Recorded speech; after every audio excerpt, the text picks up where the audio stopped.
किसान साथियों राम राम। आशा और उम्मीद करता हूं कि आप सब ठीक ठाक होंगे। साथियों, आज हम जिक्र करने जा रहे हैं फिर गेहूं की बिजाई के ऊपर। कल हमने जिक्र किया कि सबसे अच्छी प्रोडक्शन देने वाली वैरायटी कौन सी है और वह मैंने वीडियो के माध्यम से आपको बताया।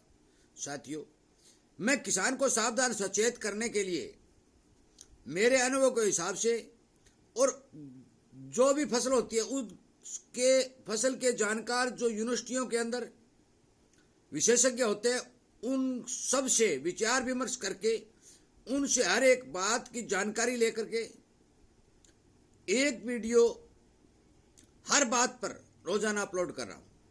और मेरा वीडियो अपलोड करने का यही मकसद है कि जिन किसान भाइयों को थोड़ा बहुत कंफ्यूज होता है या उन्हें पता तो होता है पर समय पर वो गलती कर बैठते हैं, उस बात में सुधार करना ताकि किसान को किसी प्रकार का नुकसान न हो। और इसीलिए मैं आपसे विनय निवेदन करता हूं कि आपको समय पर जानकारी मिलती रहे, आप इन बातों का फायदा उठाते रहें। तो आप इस चैनल को सब्सक्राइब करके सामने वाली घंटी का बटन दबाएं ताकि आपको टाइम पर वीडियो मिल जाए। साथियों, शेयर करना अति आवश्यक है क्योंकि हर किसान तक ये बात पहुंचनी चाहिए, उसे इस बात का पता चलना चाहिए। तो हम जिक्र करने जा रहे हैं कि कौन सी जमीन में कौन सी गेहूं की वैरायटी लगाएं। वे सीधी सी बात है कि कौन सी जमीन गामा कौन सी कणक बीजा। साथियों, मैं आपको बता देना चाहता हूं कि जो खेत पक्के हैं, ज्यादा अच्छी जमीन जो उपजाऊ जमीन है, बढ़िया पानी है, उस जमीन के अंदर आप कम हाइट वाली वैरायटी लगाएं। यदि उस जमीन के अंदर ज्यादा हाइट वाली वैरायटी लगा देंगे तो मौसम के चक्कर के कारण वो वैरायटी उस जमीन में गिर जाएगी और आपका प्रोडक्शन घट जाएगा, कटाई में भी दिक्कत आएगी और गिर जाएगी। यदि कंबाइन से आप निकलवाएंगे तो भी उसका दाना छोटा होगा।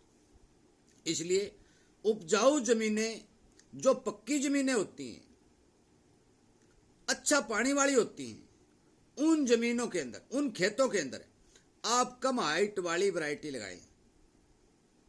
चाहे आप 2851 लगाएं, 711 लगाएं, 926 लगाएं, अनेक वैरायटी कम हाइट की हैं, उन वैरायटियों का चयन आप कर सकते हैं।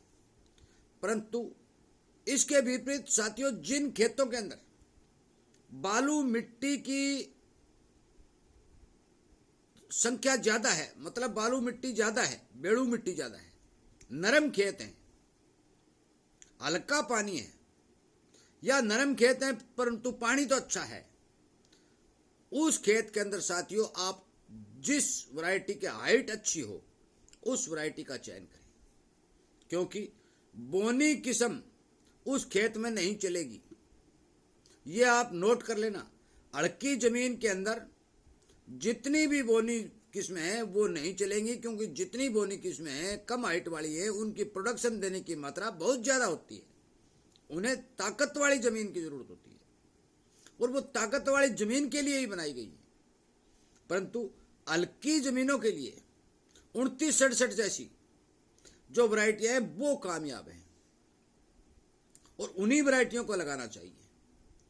यदि 47 लेते हो तो भी बढ़िया है, 29 लेते हो तो भी बढ़िया है, काफी वैरायटी है। मैं आपको कितनी वैरायटियां बताऊं, बढ़वार करने वाली, कम बढ़वार वाली काफी वैरायटी है।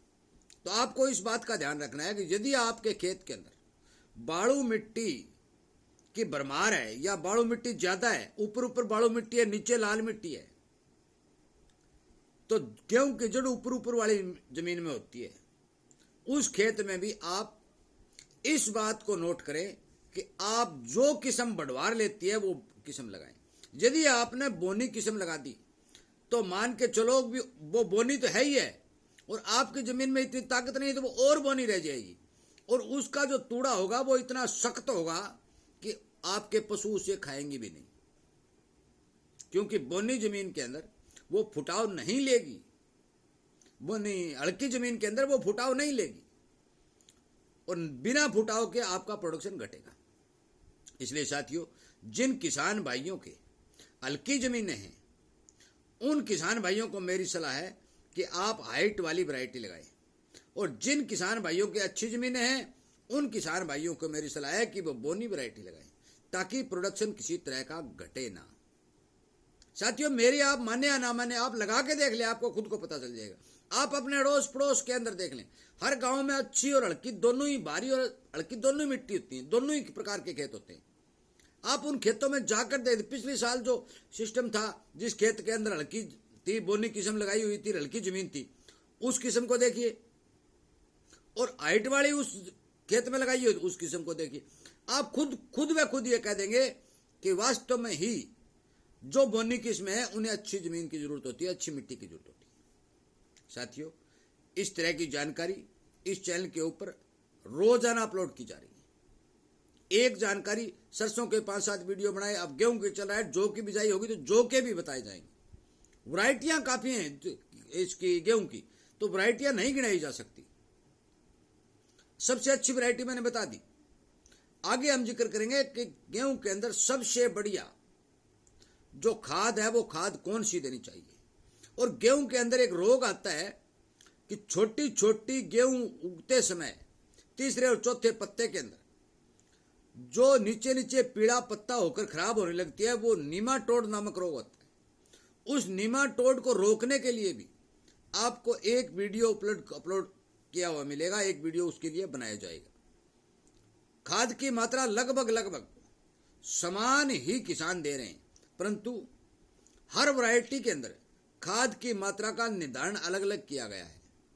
कितने प्रोडक्शन देने वाली वैरायटी है, कितना फुटाव लेने वाली वैरायटी है। जिस तरह मैं यह बताया 2851 है, 2851 जो गेहूं है, मैंने कल वीडियो बनाया था, उस गेहूं का बीज कम से कम 60 किलो प्रति एकड़ पड़ेगा।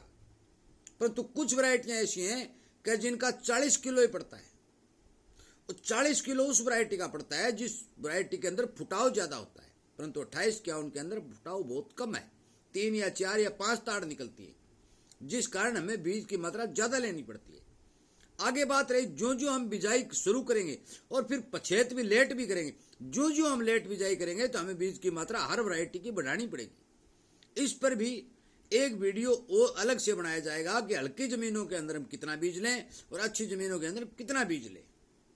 साथियों, लंबा वीडियो बनाना ठीक भी नहीं है, कोई एक वीडियो में सारी बातें बताई भी नहीं जा सकती, इसलिए कृपया करके मेरी बात पर ध्यान दें। इस वीडियो को ज़्यादा से ज़्यादा शेयर करें, क्योंकि बहुत से किसानों के 2 प्रकार की मिट्टियाँ होती हैं, हल्की भी होती है और भारी भी होती है।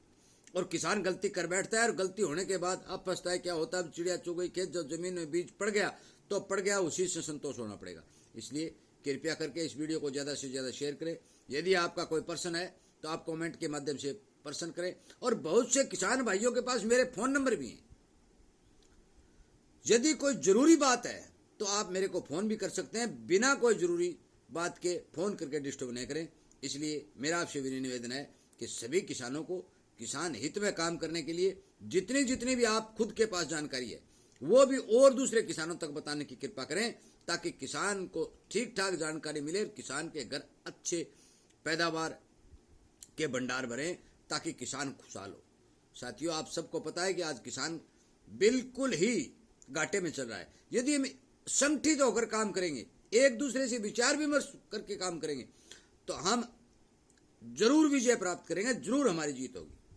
इसलिए जिस किसान के पास जो भी अच्छी जानकारी है वो अपने यार मित्र दोस्त तक पहुंचाने की कोशिश करे।